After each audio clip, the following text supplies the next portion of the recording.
as long as he wants to. Let's play some of the sound of President Trump back in 2017, saying he had said today that he answered the question perfectly. Let's take a listen.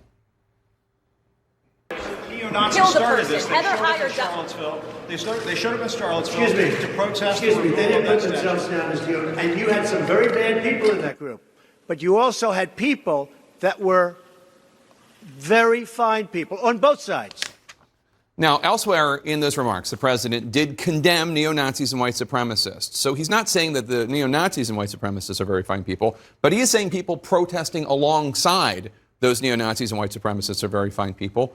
Who are they? I mean, remember the context of how those rallies were organized. It was the Unite the Right rally. It was organized by a well-known white nationalist. I mean, it's pretty clear. That Kessler guy, right? Yeah. And Richard Spencer, I believe. Oh, Richard Spencer, too. And, yeah. I mean, these were the people who were chanting very anti-Semitic phrases. I mean, it was pretty clear who these protesters were in Charlottesville, and yet the president equivocated on that. I mean, it's no doubt that that moment was one of the lowest points, one of the darkest points of his presidency, and I think a lot of Republicans were just outraged. The country, to be fair, was outraged by that. And there's this big effort by Trump supporters to pretend that the president didn't say what he said, to call this all a hoax. Again, right. He didn't refer to Nazis as very fine people. He referred to the people protesting with the Nazis. And I don't know who are the good people there. By Friday night was the Jews will not replace us. Saturday, somebody was killed. At what point were there good people there? I mean, the phantom good people, I guess. In Trump's mind, there were good people. And if even that way, it's circuitous, thinking,